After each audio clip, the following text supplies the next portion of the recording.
2023 October 7-നാണ് Israel Hamas നാശം വിധിച്ചത്. ആ നാശം വിതച്ചതിനുള്ള മറുപടിയാണ് ഇസ്രായേൽ കൊടുത്തുകൊണ്ടിരിക്കുന്നത്. പക്ഷേ അതിനെക്കുറിച്ച് പറയാനായിട്ട്, ആ കണ്ണീരിനെ കുറിച്ച് പറയാൻ ഒരുപാട് നാവുകളുണ്ട്. ഞാൻ പറഞ്ഞു വരുന്നത് ഇതിലേക്കുള്ള ട്രംപിന്റെ എൻട്രിയെ കുറിച്ചാണ്. ട്രംപിന് നൊബേൽ സമ്മാനം വേണം. നൊബേൽ പ്രൈസ് ഒക്കെ ഇപ്പൊ ഏതാണ്ട് പ്രഖ്യാപിച്ചു തുടങ്ങിയിട്ടുണ്ട്. അപ്പോൾ ഇപ്പോൾ തന്നെ നമ്മുടെ നാട്ടിലെല്ലാവരും പറയും, നമ്മുടെ നാട്ടിലല്ല മൊത്തത്തിൽ എല്ലാവരും പറഞ്ഞ അങ്ങേർക്ക് എങ്ങനെയെങ്കിലും ഒരു നൊബേൽ പ്രൈസ് വാങ്ങിക്കൊടുക്കൂ, ഈ ലോകത്തൊരു സമാധാനം ഉണ്ടാവട്ടെ, അങ്ങനെയെങ്കിലും ഒരു സമാധാനം ഉണ്ടാവട്ടെ എന്നുള്ള ഒരു കാഴ്ചപ്പാടിലേക്ക് എത്തുകയാണ്. കാരണം ഒരു നൊബേൽ പ്രൈസിന് വേണ്ടിയിട്ട് ഒരുപാട് പേരുടെ ജീവൻ ഒക്കെ നഷ്ടപ്പെടുത്തുകയാണ് ട്രംപ്. എന്നിട്ട് അവകാശവാദങ്ങളും പറയുന്നുണ്ട്. സത്യത്തിൽ നൊബേൽ പ്രൈസ് കിട്ടുമോ? പ്രജിത, എൻ്റെ ഒരു അടുത്ത സുഹൃത്ത്, ഒരു രാഷ്ട്രീയ നിരീക്ഷകൻ, അദ്ദേഹം ലോകത്തെ ജിയോ പൊളിറ്റിക്സിനെ ഭംഗിയായി നിരീക്ഷിക്കുന്ന ഒരാളാണ്. അദ്ദേഹം ഇന്ന് എന്നോട് രാവിലെ ഈ വിഷയത്തെക്കുറിച്ച് ഞങ്ങൾ പേഴ്സണലി സംസാരിക്കുമ്പോൾ എന്നോട് പറഞ്ഞതെന്താണെന്ന് അറിയാം. ഭാരതത്തിൻ്റെ ഒരൊറ്റ തീരുമാനം ഉണ്ടായിരുന്നെങ്കിൽ, ട്രംപിന് നോബൽ പ്രൈസ് കിട്ടാൻ വേണ്ടി ഒന്ന് സപ്പോർട്ട് ചെയ്തിരുന്നെങ്കിൽ ഒരു യുദ്ധമുണ്ടാവില്ലായിരുന്നു, ഈ വിഷയങ്ങളൊന്നും ഉണ്ടാവില്ലായിരുന്നു, ട്രംപിന് അത് കിട്ടുമായിരുന്നു, ലോകത്തിൻ്റെ പൊളിറ്റിക്സ് തന്നെ മാറിപ്പോയേനെ എന്നാണ്.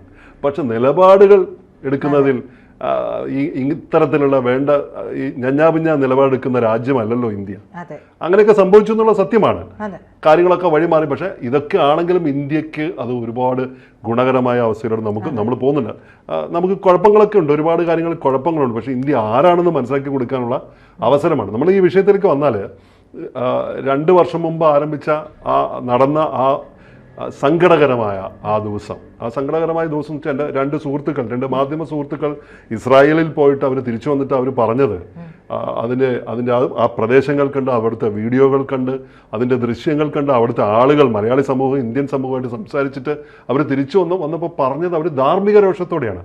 അവരുടെ പൊളിറ്റിക്സ് ഇസ്രായേലിന് അനുകൂലമോ പ്രതികൂലമോ ഒന്നും ആയിരുന്നില്ല.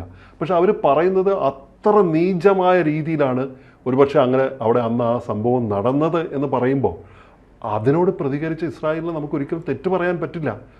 അവരുടെ ധാർമ്മിക രോഷം. വേറൊരു കാര്യം എന്താ അറിയുമോ, ഇസ്രായേൽ ഒരിക്കലും ഒരാളെയും ഇങ്ങോട്ട് ആക്രമിക്കാതെ അങ്ങോട്ട് ആക്രമിക്കില്ല. അത് അവരുടെ പൊതു സ്വഭാവമാണ്. നമുക്കുണ്ട് ആ സ്വഭാവം. അപ്പോൾ ഈ സമാനമായ ഈ സ്വഭാവം ഇങ്ങോട്ട് ആക്രമിച്ചുകൊണ്ടാണ് അങ്ങോട്ട് ആക്രമിച്ചത്. അതുവരെ അവർ പറയും അടി ചോദിച്ചു വാങ്ങിയാണ്. അപ്പം യുദ്ധ നിയമങ്ങളൊക്കെ പാലിച്ചുകൊണ്ട് തന്നെയാണ് അവർ യുദ്ധം ചെയ്യാറ്. പക്ഷെ അതല്ലാതെയും ചെയ്യുന്നത് എന്തുകൊണ്ടാണെന്ന് ചോദിച്ചിട്ടുണ്ടെങ്കിൽ അത് പാലിക്കാത്തതുകൊണ്ടാണ്.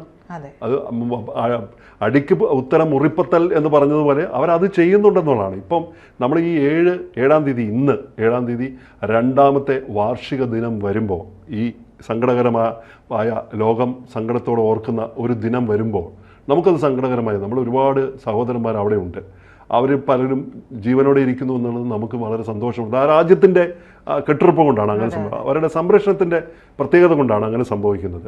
അങ്ങനെ സംഭവിക്കുമ്പോൾ ഇപ്പോൾ ഈ ഒരു ദിവസം വന്നു ചേർന്നത് മാത്രമല്ല കേട്ടോ ഇപ്പം വാർത്ത എന്ന് പറയുന്നത്.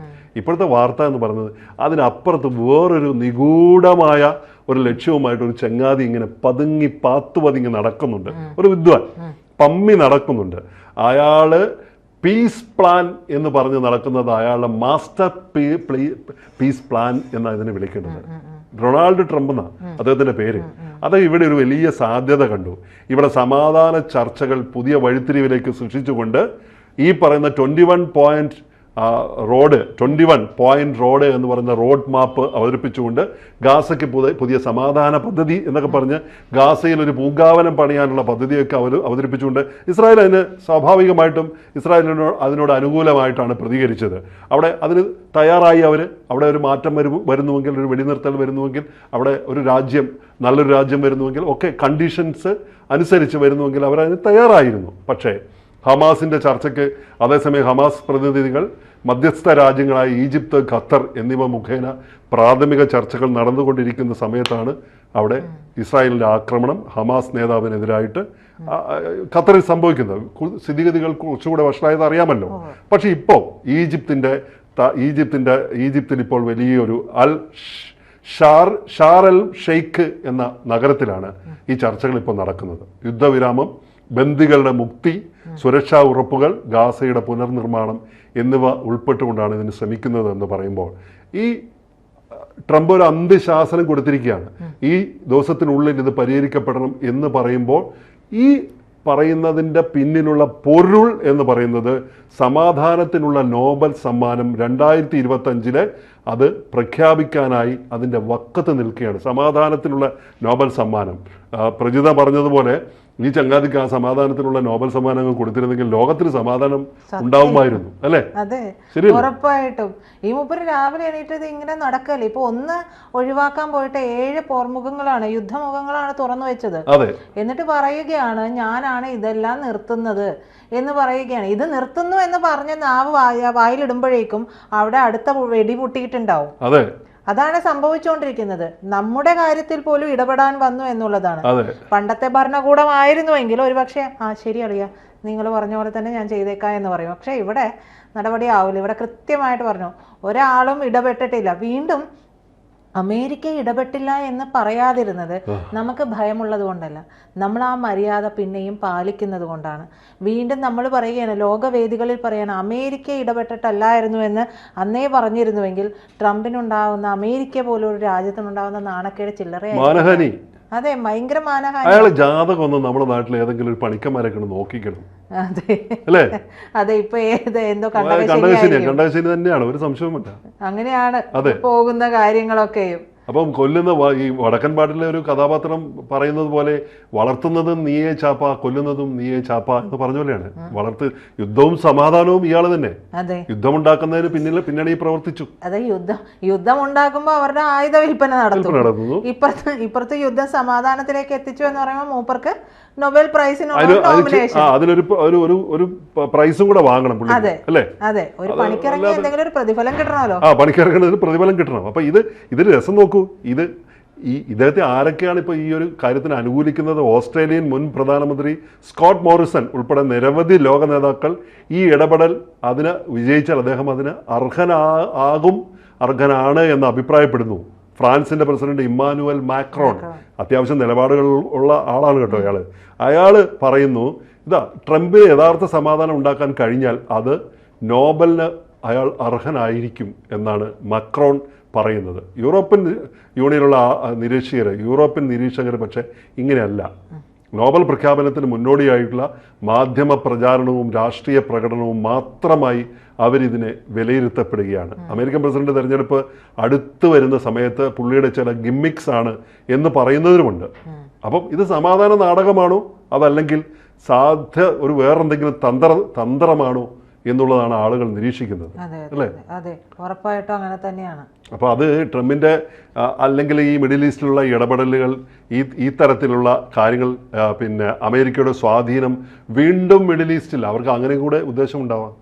ഈ ഖത്തറിലെ പരിപാടി ഉണ്ടല്ലോ, ഇസ്രായേൽ നടത്തിയ പരിപാടി, അത് ഒന്ന് ആലോചിച്ച് നോക്കണം. ഖത്തറിൽ 2018 മുതലാണെന്ന് തോന്നുന്നു ഈ ഹമാസുകളെ കൊണ്ടുവന്ന്, അവരുടെ തലവന്മാരെ കൊണ്ടുവന്ന് തീറ്റിപ്പോറ്റി സമാധാന ചർച്ച എന്ന് പറഞ്ഞ് നടത്തിക്കൊണ്ടിരുന്ന ഒരു പ്രക്രിയയുണ്ട്, ഒരു സ്പോൺസേർഡ് പ്രോഗ്രാം.